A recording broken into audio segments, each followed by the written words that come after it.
Welcome to another episode of Life and Whiskey. As always, I'm Jordan, and we're going to get into something I'm pretty excited about. So, this is from a Michigan distillery, distilled, aged, and bottled by New Holland Brewing Company, Holland, Michigan. Um, you'd have to go back, I don't know, 3, 4 years from now.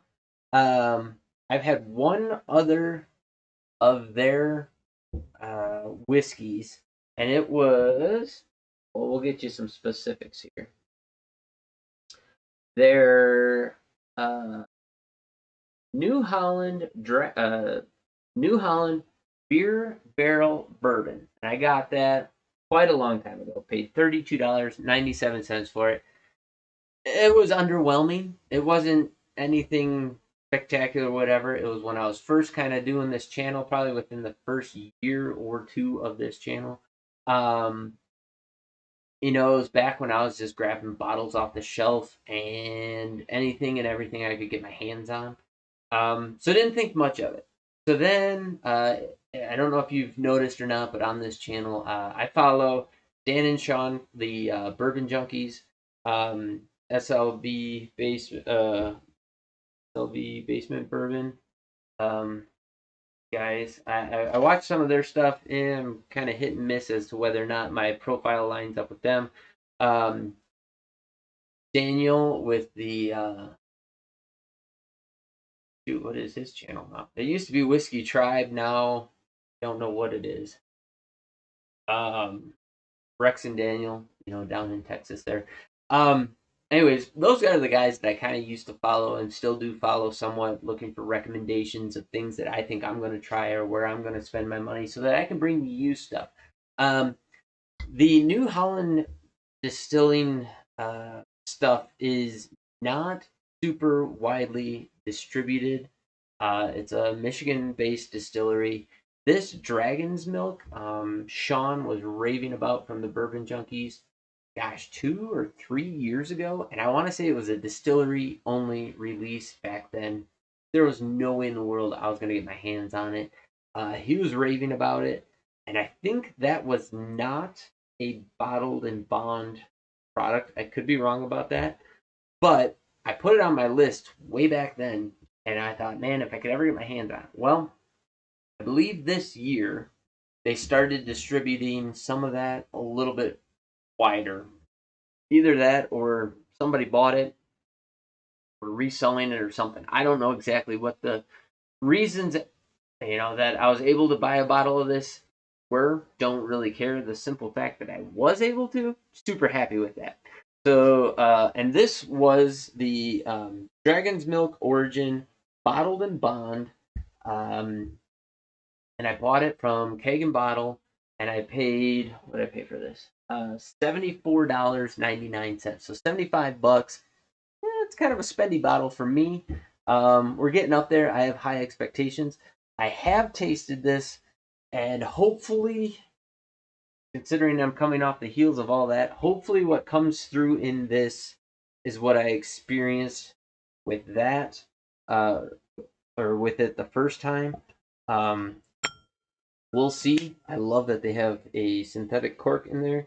So 100 proof, obviously. Does this say how old it is?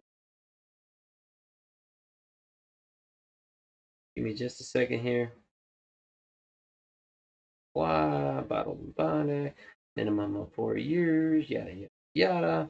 All right, so they don't have an actual age statement on this, but, the Bottled and Bond Act, it does talk about the Bottled and Bond Act of 1897. It needs to be a minimum of 4 years old, yada, yada, yada. We're just going to forgo all of that, and we'll just get right into the review of this. So on the nose, man, I don't know if it's just because it's cold. I don't remember what the nose was before for me. Okay, now we're getting there. Don't really remember the nose. It was more the palate.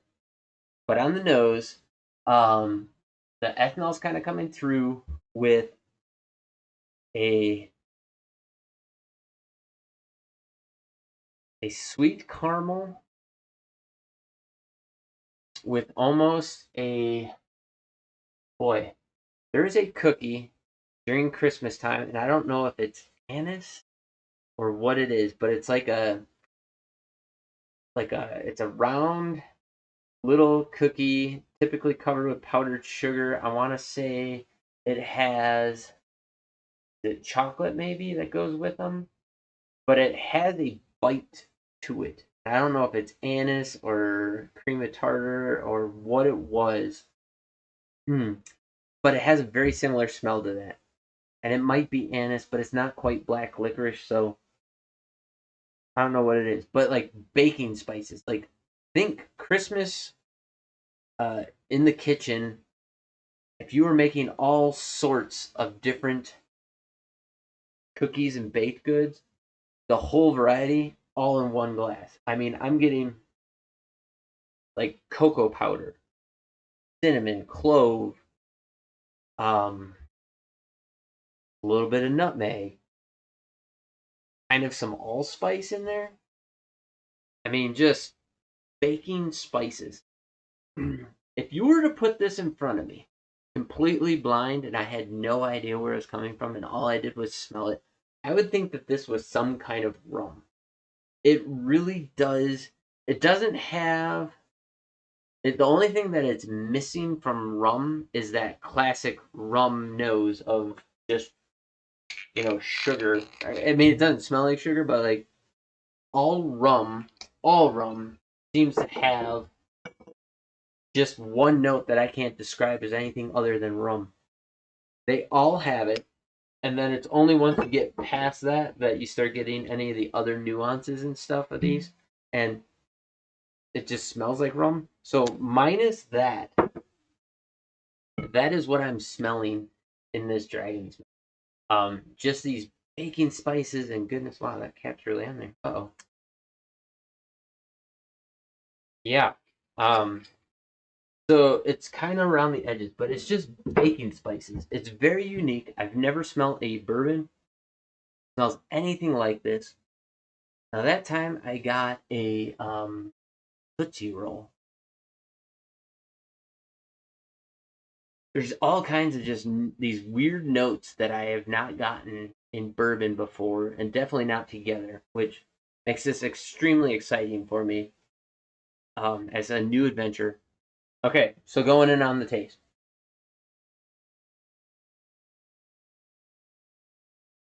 The taste matches the nose as far as being unique and unlike anything else. Baking spices, slightly different as far as their presentation compared to the nose, but it's all those baking spices. Cinnamon is in there, a sweet cinnamon. Cocoa powder, a little bit of that anise is kind of hanging out in there. Um, Man, it's it's actually pretty hard to describe. Just exactly like some cardamom, uh, but mixed together with these light and delicate sweet notes like honey and confectioner sugar. There's no dark.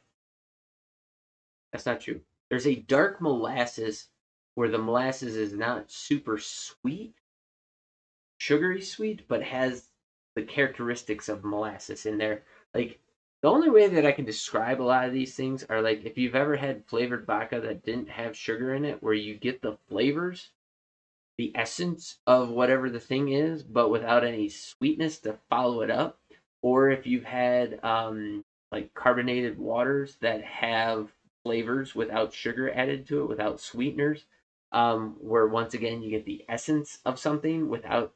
It's a weird concept for me to get the essence of something without the sweetness, but I'm getting a lot of that. But then filling in that lack of sweetness are your more classic bourbon notes. So you got these two flavor profiles that are coming together. I've literally never experienced a whiskey like this before.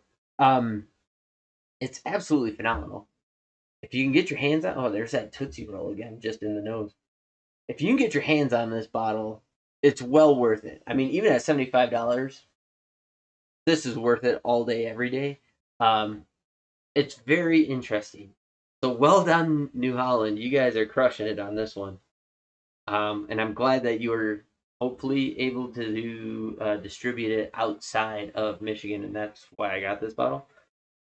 Um, yeah, this is definitely a product that hopefully you guys are able to continue to grow and distribute, because everybody in the whiskey community who likes whiskey needs to give this a try. I'm not saying that this bottle is for everybody and that they're all gonna like it, but I don't think you're gonna find another bottle anywhere else that tastes like it, in a good way, in my opinion.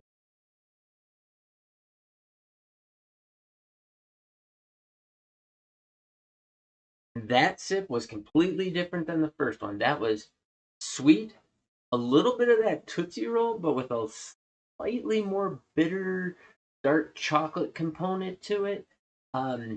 Picked up some baking spices in the middle, and then it's sweetened up with like just a normal Tootsie Roll after that. There's a little bit of creaminess to it.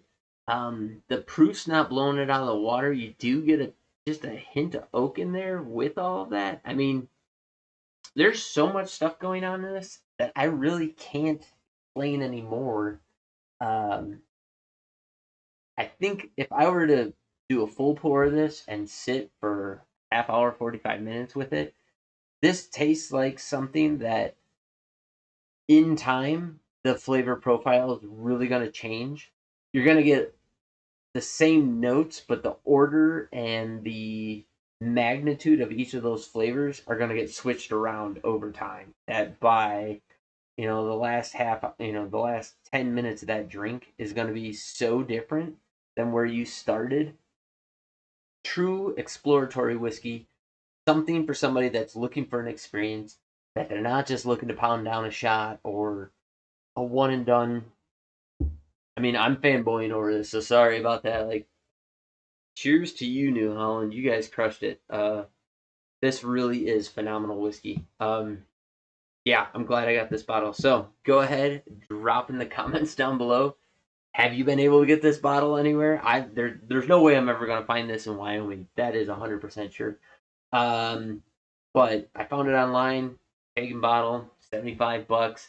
Nice thing was they ship my whiskey to Wyoming here, and if I spend over $300, I get free shipping, so I don't even have to include that in the price of the bottles. So they're no more expensive than whatever they have them listed as. That's a benefit. I do like that quite a bit. I mean, I just got nothing else to say. It's good. It is good. Yeah, like, comment, subscribe, pick up a bottle of this. Like I said, I don't believe, but I could be wrong, that they do a non-bonded version of this that is just Dragon's Milk origin. But you're gonna have to look into that for yourself. I could be wrong, but this bonded version, if it is indeed different, I'd pick that up. That is absolutely awesome. So there you go. Like, comment, subscribe. Thanks for watching. You guys have yourselves a great day. We'll catch you in the next video where we're going to continue on. We're going to do our John J. Bowman single barrel here. And then we're going to get through our E.H. Taylor, and that's going to do it for us for a while. These are all the bottles that I have currently. And then maybe, if I can find some time in the next couple of weeks, we'll do a couple of those comparisons, like the 101 comparisons, maybe the Russell's comparisons, where we'll do the single barrel. I think I might have a bottle of just regular Russell's 10-year under there, and then we'll compare it to that LLME. Yeah, stick with us. We'll see what we can come up with. I was thinking about doing, like top 25, top whatever, best bang for your buck, yada, yada, yada. I just didn't have time to do that. So if I do find some time, maybe we will put out some of those other videos. But yeah, I don't know. Stay tuned. Like I said, I'm really cutting back on what I'm spending on whiskey, because I got bottles and bottles and bottles, and nobody's helping me drink them. So, well, not nobody. My wife's helping. But yeah, we got a lot of money invested in this, and so you know what, we're really gonna slow down on that, and I have been for the last couple of months, and I think we're gonna continue at the pace where we're at. So like if we are out, we're going to pick up a bottle here and there. You know, I bought whatever it was, 6 bottles here online. It was nice to, number one, you know, you spend enough money, which, you know, can be easy and difficult at the same time, to get free shipping. So I didn't have to pay extra for that. But really, these are all bottles that I had on my hit list, and so to be able to cross off 6 bottles all at once was pretty awesome. So, um, yeah, that's kind of how I do things every now and again. Every, I don't know, 6 months or so, I'll go online and see what they have on there and see if they have any of the bottles that are on my list. If I can check off enough of them for a reasonable price, that's the way I'll go. So there you go. Yeah, thanks for watching, and we'll catch you in the next video. Have a good one.